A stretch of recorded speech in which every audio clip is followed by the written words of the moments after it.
Welcome to Module 5 of this online course on enhancing trade information portals. In this module, we will be discussing the remaining 4 quality attributes of effective content: accuracy, timeliness, consistency, and completeness. These attributes are arguably both more important and harder to measure than the attributes we discussed in the last 2 modules. To very quickly remind ourselves, accuracy means that the information presented on the TIP should be correct. Timeliness, that is updated regularly. Consistency means that we want to avoid different official sources saying different things on the same topic. And completeness relates to the TIP including all the information traders need. We touched on these attributes in modules 1 and 2, when we talked about the importance of establishing effective interagency collaboration with a political mandate, a capable lead agency, and adequate resources. Such a strong governance structure is essential to enable a TIP to consolidate all the information it needs, accurately and in a timely manner.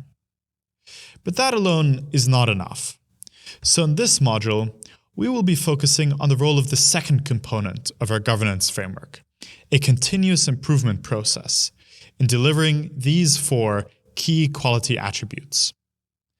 The reason these attributes are so important has to do with gaining users' trust. Traders will be relying on the TIP as a source of legal information, but if traders are not confident that a TIP gives them an up-to-date and accurate picture of their legal obligations, then they will have to double-check everything with original documents and regulators, or risk legal penalties. Clearly, this defeats the purpose of collecting everything in a single repository. A TIP, therefore, needs the highest standard of quality control, particularly when it comes to making sure the information it publishes is accurate and up-to-date. One such quality assurance process is demonstrated by Tajikistan, where the relevant customs officials review everything that is published on their TIP. This sort of repeated review by domain experts is a great way to spot mistakes, but it actually goes further than that. Actually having customs officials sign off on the information gives it a degree of legal power, giving traders a strong assurance that they can trust that information.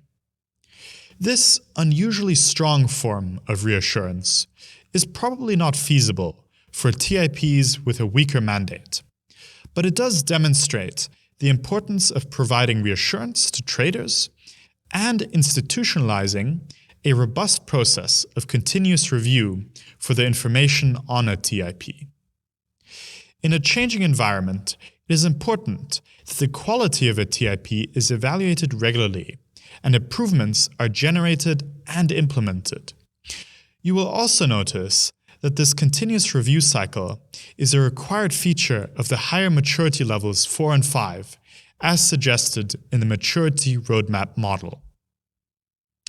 5 broad recommendations can be made for enhancing accuracy, timeliness, consistency, and completeness of a TIP's content. First, a TIP needs direct access to appropriate sources of information, mostly the different agencies which administer the relevant regulations. Knowledgeable representatives from these agencies should participate actively in gathering and reviewing the information published on the TIP. Additionally, knowledgeable individuals from trading communities may be actively engaged. Second, the information handling process must be developed to include fail-safes and quality checks, such as having the information reviewed and verified by competent domain experts, again, often from the relevant regulatory agency or traders. Both of these recommendations, again, link back to the importance of a good mandate and appropriate platform for interagency cooperation we discussed in the first and second modules. Next, Keeping in mind that you cannot improve what you cannot see, it is necessary to establish some quantitative indicators of the accuracy, timeliness, completeness, and consistency of a TIP's content. We will be giving some examples of these in a moment when we discuss how we can evaluate these qualities. Fourth, gathering quality feedback from the target audience is also essential. Online feedback, complaint, or report error pages should be established and integrated into the TIP, and further feedback could be regularly solicited in targeted surveys or focus groups. Now, many of these steps, like having experts review the content or gathering user feedback, are about detecting and correcting issues, part of the quantitative defect detection mechanism mentioned as a key feature of TIPs with maturity levels of 4 or higher. Ideally, however, the TIP management should be able to use the information they gather not only to correct mistakes, but to innovate on the content, services, and technology of the TIP, including by improving the TIP governance process itself. This can help achieve maturity level 5, characterized by TIPs that prevent defects by analyzing and fixing their root causes to prevent reoccurrence. The 5 recommendations we presented are all designed to detect, verify, and improve the quality of the content published on a TIP. That said, in situations where it is not feasible to provide this level of reassurance, the next best solution is to remain transparent about any gaps. Publish a visible and appropriate disclaimer, prominently declare which parts of the site are still under construction or are missing information, and maybe even consider giving the date that each page was last updated. The goal, again, is to ensure users' trust. If traders cannot fully trust the information on a TIP, they should at least be able to trust that the TIP management is honest about which sections might contain problems. If a TIP can guarantee a certain level of accuracy and timeliness, then this too should be declared. For example, in the About page of the TIP. This informs traders and makes the management's commitment to a high standard of quality publicly accountable. Ideally, a TIP should provide information about the degree of involvement of each of the participating government agencies, and also explain the extent to which agencies make their information fully available online, partially available online, or mostly in paper format. As mentioned before, measuring the quality of the content can be challenging, especially from outside the organization. For example, it can often be hard to tell from the outside how promptly the information is being updated. For this reason, our previous method of outside expert review and benchmarking against different TIPs is not going to be very effective here. We will need to be more creative and rely more on the internal governance process in evaluating the accuracy, timeliness, completeness, and consistency of a TIP. Hence, to finish off this module, we have some examples of quantitative metrics.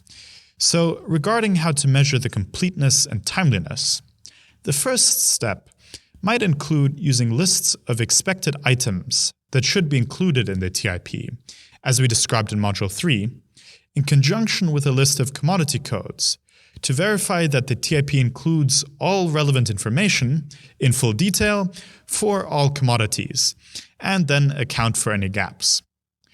One can also count the number of regulatory agencies providing information to the TIP, and perhaps more importantly, those which are not participating.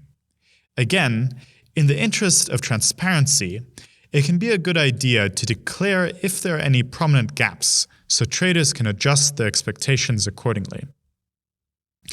Quantitative indicators may also be generated by tracking how the TIP is used by visitors.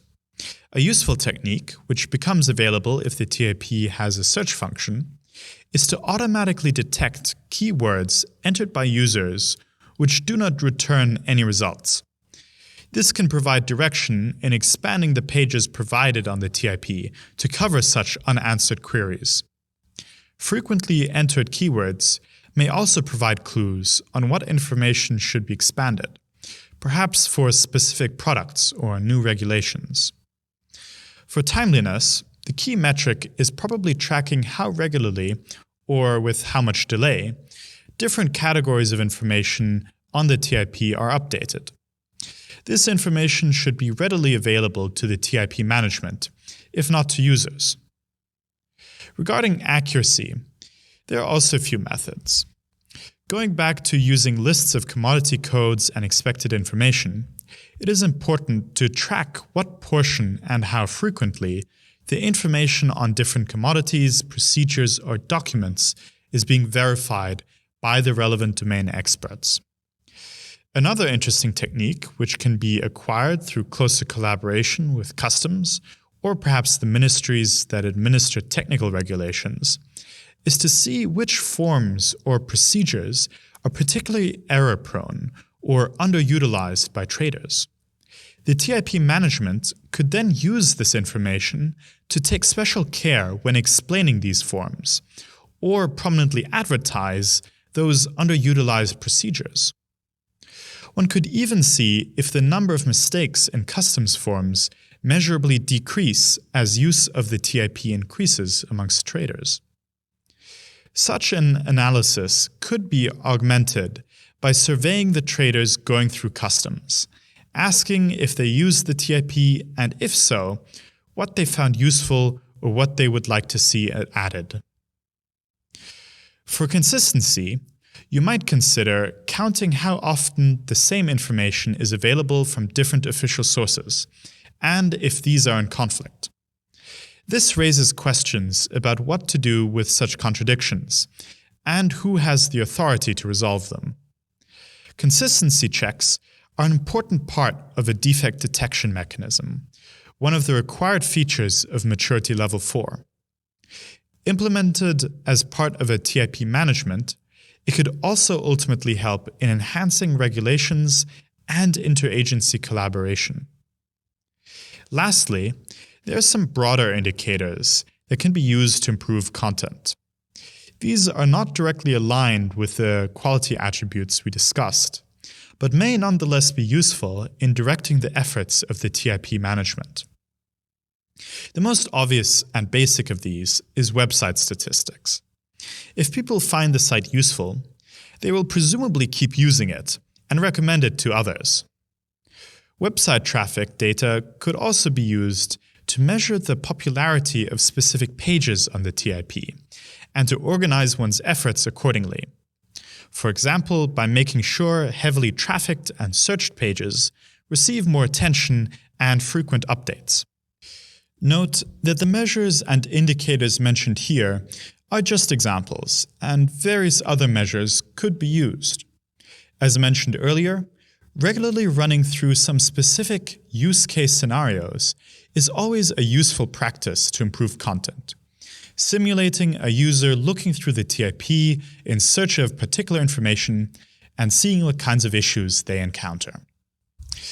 This module discussed 4 quality attributes of effective TIP content: accuracy, timeliness, consistency, and completeness. In addition to fostering interagency cooperation, a strong governance process, which emphasizes regular review and continuous improvement, is vital for ensuring these qualities.